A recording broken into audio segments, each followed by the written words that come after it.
Hello, and hi there. Welcome to the I'm an Expert at Nothing But Myself podcast. Well, I'll be bringing my own life experiences and trying to make sense of them.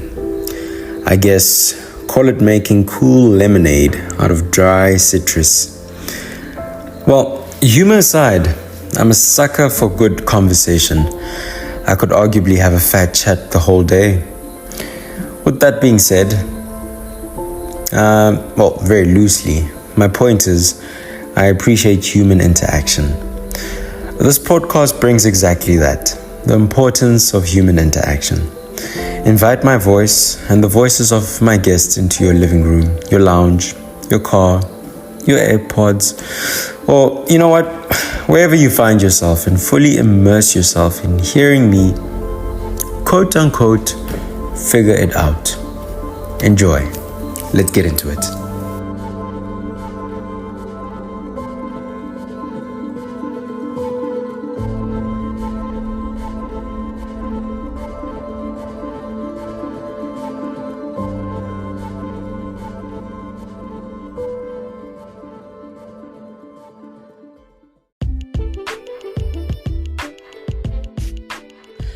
Hi there, everybody. And welcome to the I'm an Expert at Nothing But Myself podcast, where I, your host, Kgothi R, take you through a range of conversations that I mostly have with my friends, but ultimately at the end become family of the podcast. And this week, there's a twist to how I usually do things. This week, we speak about current affairs, politics, and guess what? More politics. I'm pretty sure you are familiar with this week's guest, Lara Gilmartin. I'm pretty sure if you have been keeping up with the podcast since season 1, you are familiar with her. She is from episode 2, I Spoke to My Ex. Ring a bell? Yes, I hope so. And that is my guest. You will recall from season 1, episode 2, Lara and I spoke about how we enjoy diving into politics. And now I have the pudding. And guess what? The proof is in the pudding.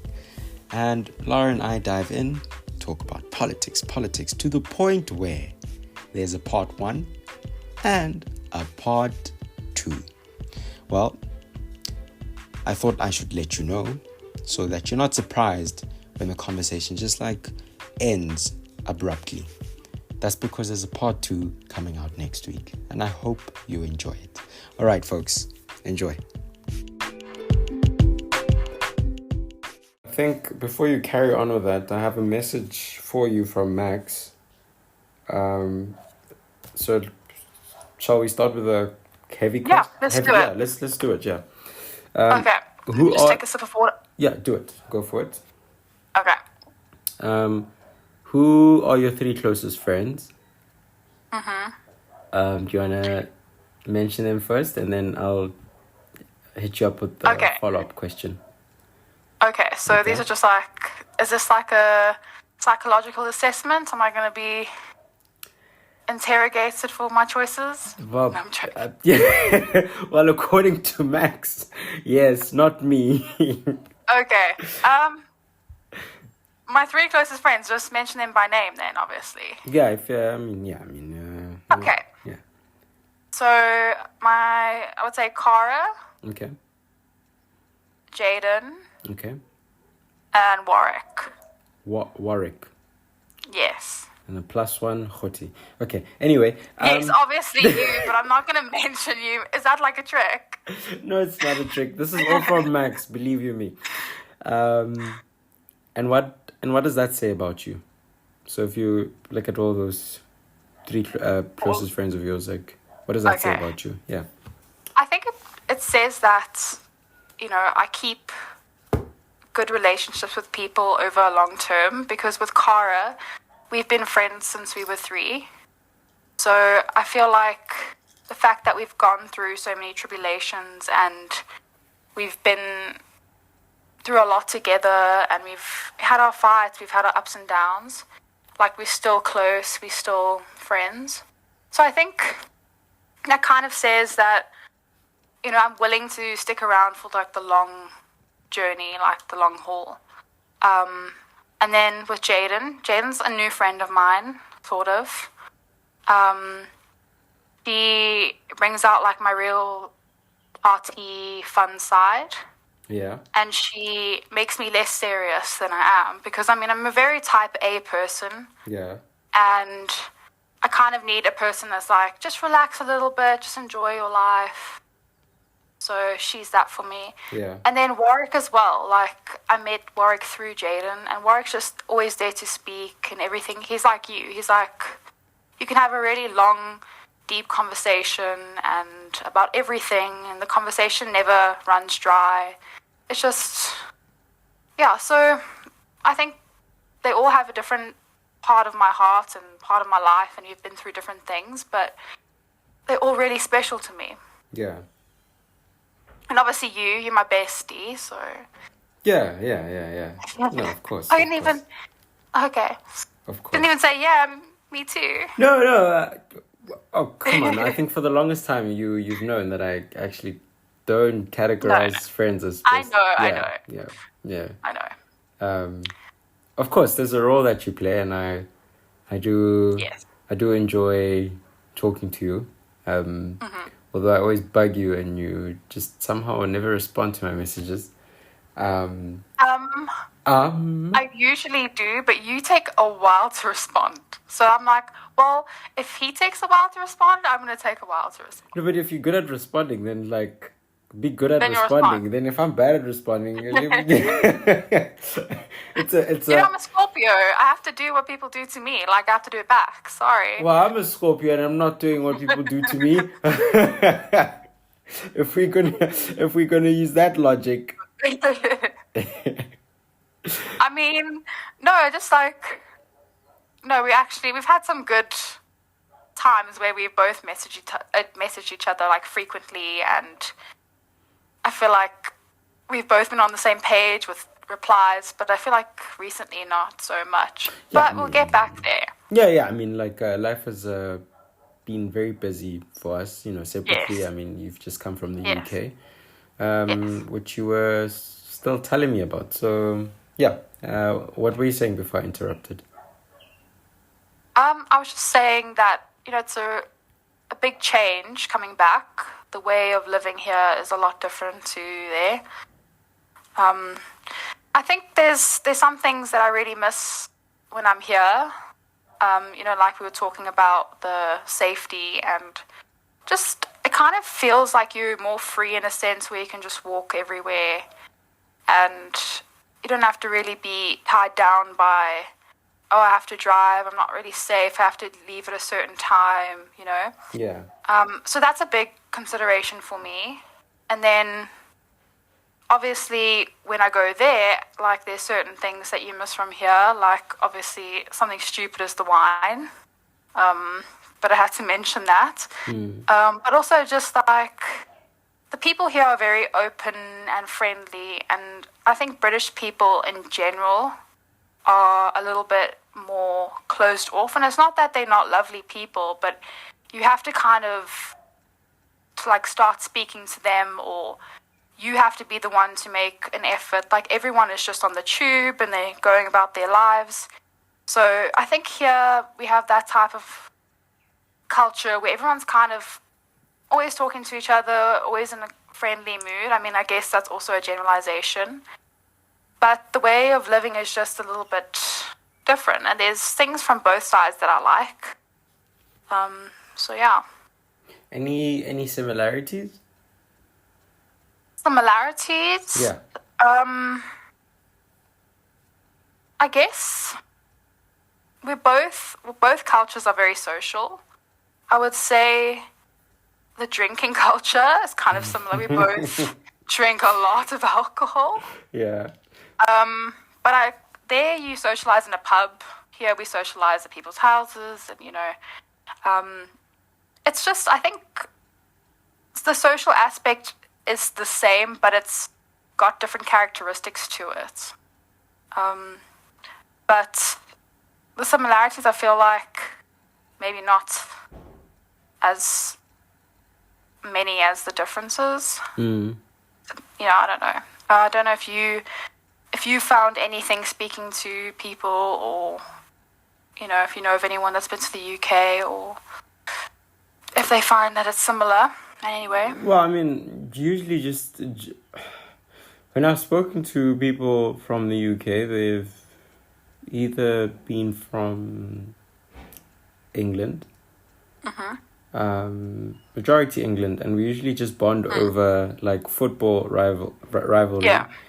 And I mean, for the most part, when I am speaking to them, trust me when I say this, there's a glass of beer in my hand and there's a glass of beer in their hand. Yeah, So, there are similarities. Yeah, lots of similarities, and I think because back in 2010 when we hosted the World Cup, the one thing I was looking forward to is South Africa playing against England. And it's just something that I really, really do want to see. So let's say hypothetically we go to the World Cup 2026. I really hope that we're in the same group as England. I just want to see our fans come together. Yeah. Mostly because of lots of similarities, and I think maybe one could argue that, because I mean, I think also like when I look at the Eastern Cape as well, listen, I haven't been to the UK, but it almost feels like a mini England in terms of drinking culture, pub culture. Really? Yeah. Well, back when I was like Student. back when I was a student, Yeah. the pub culture, especially when there's football, that's something I would partake in a lot. And That's great. Pardon? That's great. Yeah, exactly, and I agree with you. Very social. I think English people are very friendly. I could be wrong. Very, very honest. Actually, brutally honest. Brutally honest. Definitely. Yeah. Very literal. Yeah, as well. very literal. I think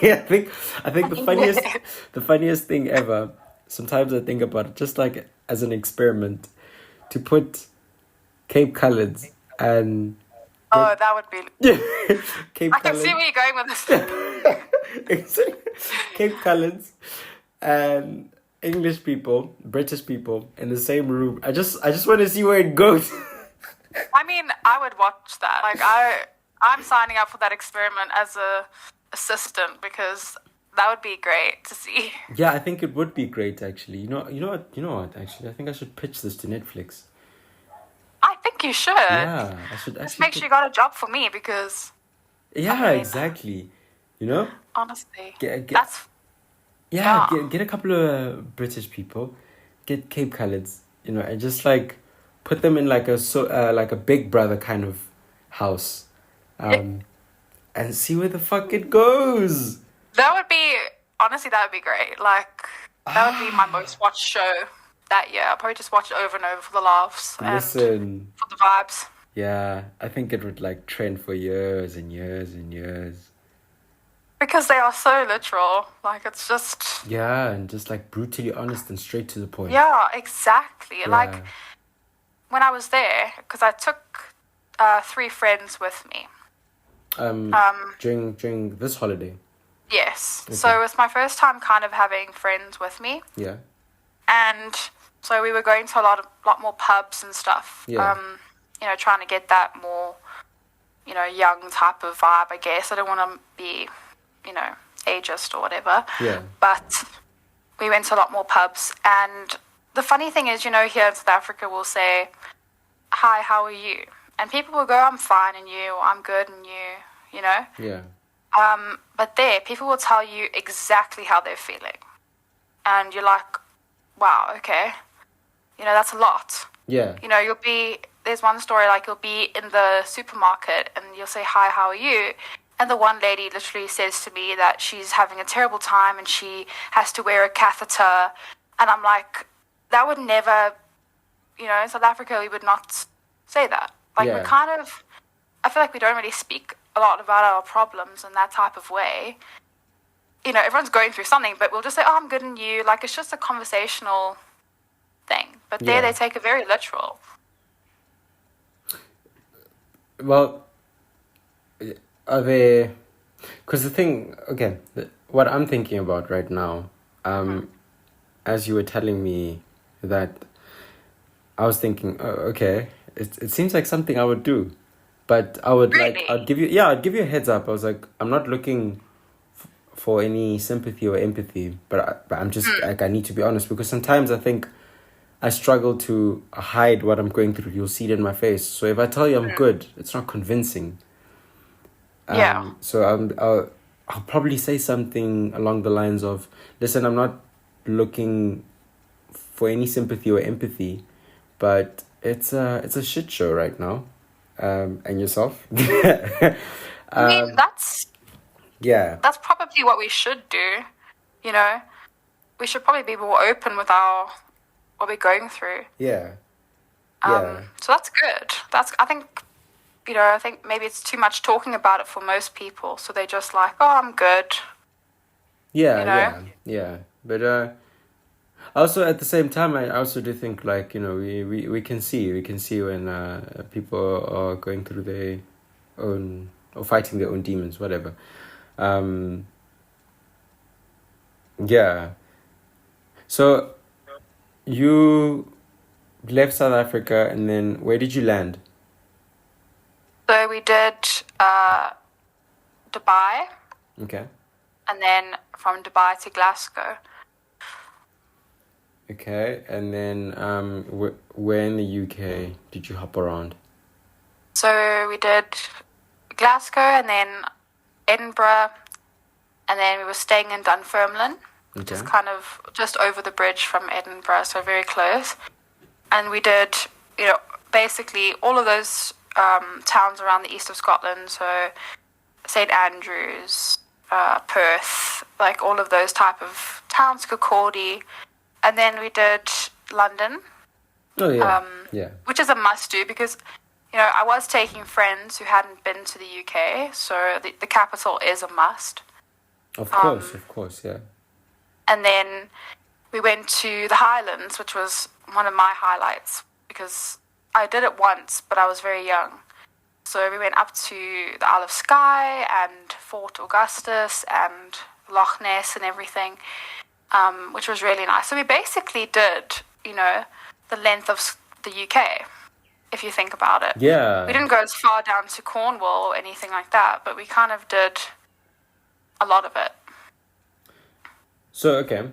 So to the people who are listening, right, because a lot of people are usually confused about, okay, what is the UK? What is England? What is England doing in the UK? What is Scotland doing in the UK? How would you explain it to, because I mean, I consider you British in my head. Okay. Yeah, I mean, technically, yes. So, I mean, I think it's also quite fair to, go around and tell people I dated a British girl, so whatever. Yeah, I mean, I don't have the accent, so that's like a minus on my part. So I don't know why you dated me, actually. What?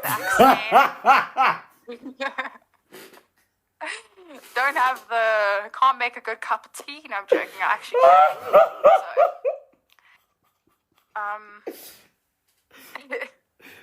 So, Okay, yeah, carry on. It's your question, what is the UK and like what comprises of the UK? It confuses a lot of people. Yes, I have seen that. So the UK so Great Britain is that island comprising of England, Wales and Scotland, because they're all on that one island. And then Northern Ireland, which is obviously in Ireland, comprises part of the UK. So that is part of the UK. So it's basically the United Kingdom of Great Britain, the island with Scotland, England and Wales, and Northern Ireland, just not the Republic of Ireland. All of it is the UK, but there are 3 separate countries in Great Britain and then Northern Ireland, so basically 4 overall. if Okay. that kind of makes sense. No, you explain it better than everyone else. You explain it way better than YouTubers. You explain it like you got straight to the point. I've seen I've I'm seen glad. yeah, I've seen 4-minute videos, and I was still so okay. I knew that, right? What you just Yes, explained, I knew, right? yes. And I would watch maybe a 4-minute video, and I'd leave that 4-minute video feeling extremely confused, thinking, "Oh wait, maybe I was wrong." Um, That's, yeah, yeah, that's not good education at all then. yeah. Just get right to the point. Straight to the point. Just make a short reel and Yeah, just get straight to the point. Thank you. Cool. exactly. Yeah. Okay. I mean, you can go into the history of the wars and the monarchs and everything like that, but let's not. Yeah. Then it gets really juicy. Yeah, really juicy. And okay, fine. So I want us to maybe like dive into a little bit of politics. If you had to Okay, do a cool. quick comparison between the UK or some parts of the UK and South Africa, which country is a bit more? Which country's politics are you able to digest? Because I mean, every country has its own problem, right? But I think with some, I think that's even the reason why people leave their own countries and they go to different countries. It's like, okay, cool, I'm able to digest that. Yeah. Yeah. I think that's a hard one because I try and stay involved in South African politics, obviously with the upcoming election. And they're also having an election next year. So it's very difficult to say which one can I digest more than the other because you kind of have to in politics is digest the country that you're living in Yeah. or the country that you are affiliated with. You need to digest the politics. And I would say South Africa has maybe everyone says worse politicians. I'm just saying what people write about in Africa in general. But there's a lot of similarities in the type of politics that I see there as well. Like, yeah, we've got problems in South Africa, but trying to stay up to date with their politics and all of the nuances in their political system is also just as difficult. And in some ways, it's, and I'll speak to the fact that here, sometimes I feel out of turn speaking about politics because I do have a history of, my family's from the UK. So here I feel like, okay, maybe I don't really have too much of say in what politics should be like here. But I think they both equally hard to digest at times. South Africa has, I would say, more on the left side in terms of our political parties. A lot of them identify as left, whereas in the UK, obviously, the ruling party is right-wing, conservative. Yeah. So I would say, in some ways, I identify more with our policies in South Africa because of the ruling party in the UK, but I would say they're just equally, as troubled. And I know we have a lot of corruption here, and maybe it's not on the scale in the UK that we used to hear. But yeah, that's a very hard question. It is. Of course it is. But, nonetheless, it being a hard or an easy question, I still, I could talk and talk and talk and never get to my point. Yeah. But for me, it's just about engaging in what's going around me. Definitely. 100%. That's the major thing. Yeah, that's the major thing. Just engage with what's going on around you. That's like all I ask anyone to do. And I guess, sorry to interrupt you, but I guess I should and people should be more involved in our politics because that directly influences us on a daily basis. And 100%. Maybe me focusing or, spending a lot of time interested in British politics doesn't really interest me on the same, or doesn't involve me on the same scale. But, yeah, I really think it's important to stay involved or up to date with a lot of politics. I mean, because the US, the UK, a lot of places influence us, Russia, China. Yeah. So it's very important. Yeah, it is very important. I mean, with the I was going to say with the formation of BRICS, but BRICS has been there for quite a while. But I was just going to say with the countries that have been added to BRICS, just a few months ago, and with that being said, right, and you mentioning just how like all the nuances of the politics, whether it's South Africa or the UK and some of the countries that form part of the UK, I wonder, because when I watch Al Jazeera or anything, I know there's just something about Al Jazeera. Every time I leave Al Jazeera, I'm like, Jesus, what's going on in the world? What the fuck is going on in the world? I mean, that's the news at the moment, honestly. Yeah. Gosh. I don't know.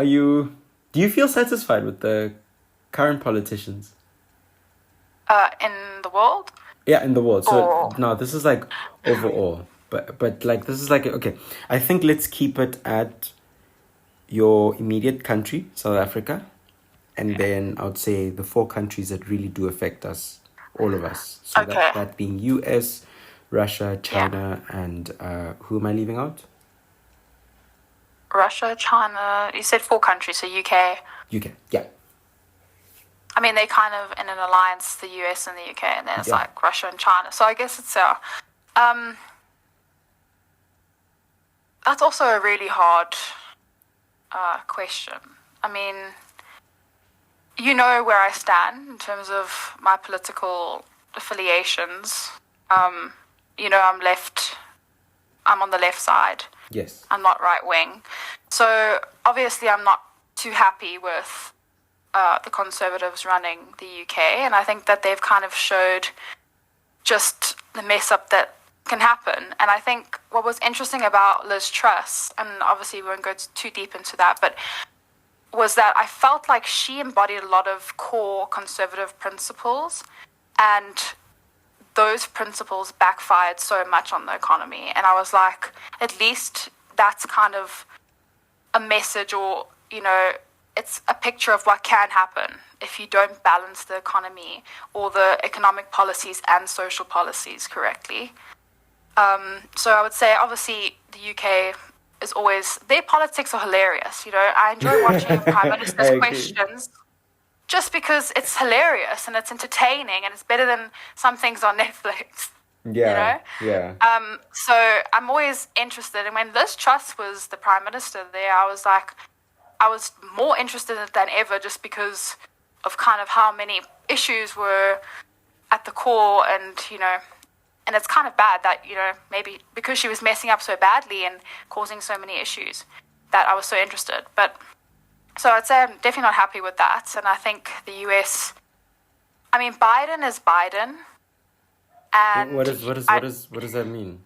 Biden is Biden. I feel like you know what you're going to get with Biden. And I think he brings a sense of stability to the country in the sense of, like, when Obama was president, you didn't wake up one morning and, like, Trump said something so outrageous that a war could start.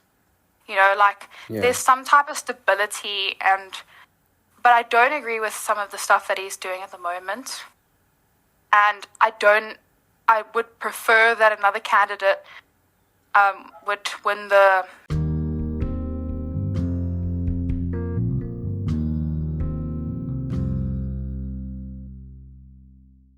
I feel like you know what you're going to get with Biden. And I think he brings a sense of stability to the country in the sense of, like, when Obama was president, you didn't wake up one morning and, like, Trump said something so outrageous that a war could start. There's some type of stability, but I don't agree with some of the stuff that he's doing at the moment. And I would prefer that another candidate would win the nominee, but there's not many good candidates, in my opinion. So it's very difficult. Which then does go back to my question then. Are we, okay, I said you, but then to generalize it, like, are we actually satisfied with the kind of leaders that we have? No. Or the Basically, no. straight to the point, no. I feel like we've missed out on a generation, or not a generation, but I don't seem to be so devoted or interested in any candidates, you know? Here's a question I often ask myself. I haven't really asked it to people, but like it's something that's upstairs in my head. Do you think the group of leaders who had something to fight for, right, at some point, they did the dirty work? Yeah. And do you think we've gotten to the point where, okay, all the dirty work has been done, and not to say that one shouldn't continue from other people's legacy. I'm not saying that. But do you think that, like, for example, the really big wars from back then, fine, everything's been solved and we're living comfortably to the point where the leaders that we have are really bored? It's a question that I ask myself all the time, and it seems sometimes like there's no bigger cause to fight for. I mean, I get what you're saying. I mean, if you compare leaders of the past and their major triumphs, and then you compare them to the leaders we've got today, they're not on the same scale. And yeah, I see what you mean. You know, we think about the greatest leaders of all time, and we look back to the past. Yeah, I mean, precisely, yeah. You know, Winston Churchill is a guy that comes to mind that everybody, you know, remembers. And obviously, depending on if you like her or not, Margaret Thatcher in the UK. And you've got... Do you consider her a good leader? So, for me, there's a difference between a good leader and a moral leader. Okay. Do you get what I mean? Would you... Yeah, I like that you mentioned that. Would you want to define both of them? Yeah. And then dive into where you stand with her. All right. So for me, a good leader is somebody who can mobilize the masses, who's charismatic, you know, somebody who can really make a change, whether that's a good change or not. You know? Yeah. In psychology, we've learned that Hitler was a good leader in terms of those type of things. He wasn't a moral leader. Yeah. You know, what he did was wrong. There's no doubt. But what he was, you know, the fact that he was able to mobilize people and he created in people's minds this ideology that, you know, they could actually do what they did is crazy. So, I mean, for me, a moral leader is somebody who acts with that type of empathy in comparison to somebody who just wants to mobilize the masses and who's always looks at what people are feeling and how they can really impact the world in a positive way. And I feel like the thing for me is I come from a family, my mom's side is English and my dad's side is Scottish. So Margaret Thatcher obviously was English, and she was very disliked in Scotland because of her stance on trade unions and those type of things. So I think Margaret Thatcher was a good leader, and she pulled the UK out of a very harsh economic time, but at the cost of, I mean, a lot of people in Scotland suffering, alongside a lot of people in England suffering. And she is known as the Iron Lady for that reason. You know, she was willing to make those very hard decisions. And it's very hard for me to say because, you know, I have this kind of personal conflict because I saw what she did in Scotland and she was, you know, terrible for the people there. And that's the problem with Westminster in general, is they tend not to care about Scotland or Wales, you know. So it's very difficult. But I mean, there's one thing for sure, is that she was a leader, and economically she did very well for a while. But obviously then she was she started to have her own decline, and then that was the end of her. So that's kind of my position on her. Okay. Okay. So I don't know if that's the answer you were looking for, but... Oh, no. There's no, like, specific answer that I'm looking for. This is, like, a conversation. So, there's no, like, set answer that I'm looking for. Considering that you are South African... Yeah. And her involvement... So, okay... The mere fact that you and I are... That was... Yeah, exactly. Yeah. I know what you're going. I totally understand, and that wasn't even on my mind right now. Yeah. I was more thinking about it in terms of the UK. Yeah. And obviously, I know her decision. She didn't want to impose sanctions on South Africa, and that was terrible. Again, that's why I think she's a leader. Whether she was a moral leader, I don't think so. And I think that's evident in her stance on South Africa. And I see she said, or obviously records say that she was trying to do it for the benefit of the UK so that there was still trade between the countries. But obviously to neglect those social factors was just like terrible. And again, that's not moral. True. Now, it seems now history is repeating itself. Because... I don't know. This one is very sensitive. I don't know why what's currently happening in Gaza is way more sensitive than what's happening in Ukraine and Russia. I haven't quite figured it out. It is a lot more sensitive, It's way more sensitive. And I can also feel it in myself when I talk about it. Yes. It feels a bit more different way, when I spoke about what was happening, still happening in Russia and Ukraine, it's just like matter of fact. It was just like, bloody blah, blah, blah, and blah, blah, blah, and Putin, Zelensky, ta. And then when I talk about this one, I'm like, Netanyahu, ugh. And I don't know, like I said, history seems to be repeating itself. And I'm really concerned that and I want to insert myself in that we tend to judge good leaders based on their ability to benefit their own country. But then I ask myself at whose expense, though? Which is, something that the Iron Lady herself did. It's basically. Exactly. It's something that America is known for. And now we're faced with something here in the world where there is arguably, to a certain extent, a lack of engagement, right? Where it feels like a lot of people are trying to distance themselves from what is currently happening. And how it feels for me is that as a South African, right, who has consistently been complaining about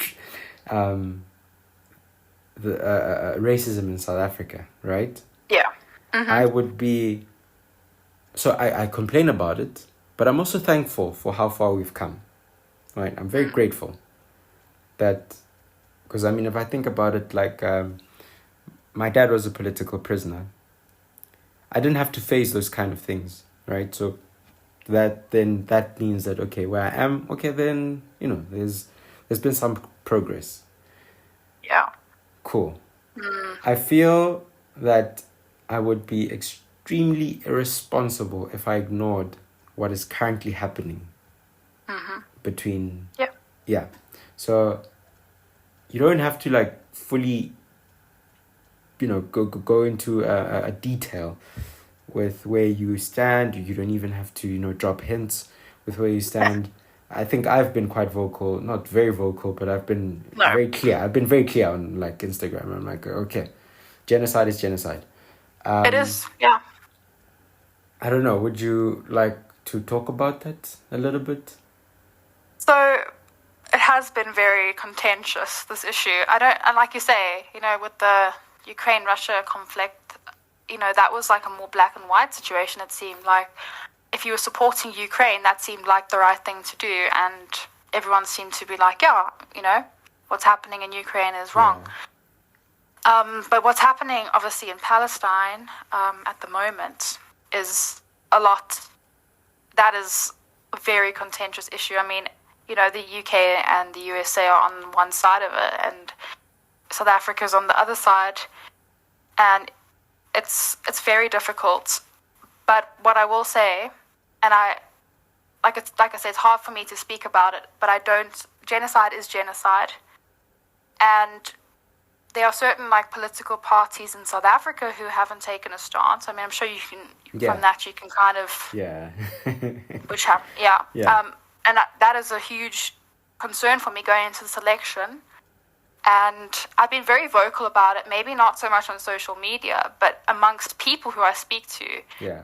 Because I feel like, and maybe it's wrong, but amongst the white people that I speak to, they're very pro-Israel. Yeah, that's something I've also seen myself, Yeah, so I always have to kind of insert myself into that conversation and be like, but can you see what's happening? And can you see that, you know, this conflict, everyone seems to make out that this conflict is so, it's been going on for so long, it's so complex, and there's so many sides to it. Yeah. But actually, if you look at the history of it, Palestine was always Palestine, and, you know, Israel basically took over that land. And it doesn't stretch that far back. So what I've had to do is I've had to kind of remind people, and they go back to the fact that, but the terrorist attacks, or, you know, what's happening in Israel. And obviously genocide on any side is wrong, but yeah, it's extremely contentious, and yeah, I feel like it's hard to speak about it, but it's important that we do. And what South Africa is doing at the moment, you know, and the ICC, I think it's the ICC, if I'm not mistaken, is important. Very much so. And it's a precedent. I mean, South Africa has been through an apartheid regime, and what's happening is basically exactly what we went through, obviously, as a country. Yeah. Not saying we, you know. I know. Because, I mean, I wasn't alive then. But, yeah. Yeah, okay. I'm really enjoying this conversation. My concern right now is that there's load shedding at 4 o'clock. Okay. And that obviously means that the Wi-Fi will shut down. Okay. And I don't know how to do this. Do you have the app on your phone or something? Yeah, I know. I have the app on my phone. Oh, okay. So you're using your phone right now? And I just... No. I'm not... I'm only concerned... My concern is the Wi-Fi. Okay. And I'm using my laptop for Discord, which is obviously connected to the Wi-Fi.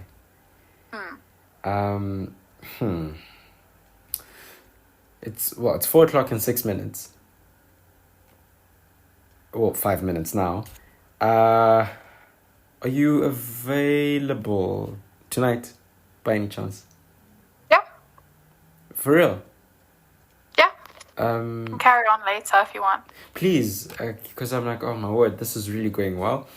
But then I lost track of time, and then I was like, oh wait, damn, we have load shedding. No problem. Yeah. I hope maybe it's just you cutting it short because it's not going well and you don't want to tell me. No, not at all, not at all. I want to return to this, so I obviously, you know, I can sit down with it and yeah. So, shall we carry on later? All right, cool. That sounds good. Okay, cool.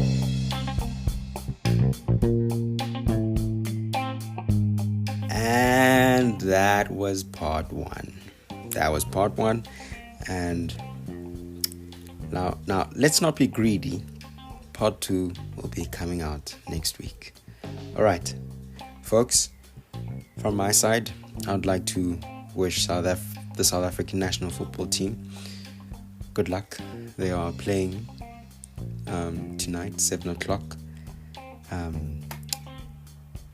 Wednesday, the 24th of Jan 2024, and I hope they make history by qualifying to the next round. Yeah. Well, good luck, Bafana. All right. Cheers, everybody.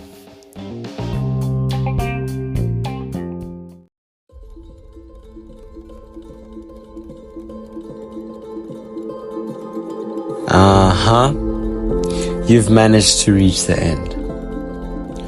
This podcast is available on Spotify, Apple Podcasts, Amazon Music, and Google Podcasts, which now will be available on YouTube Music as well. Have yourself a good time. Take care of yourself. And if you feel the need to reach out. I'm on Instagram at It's All Smooth with Kgothi.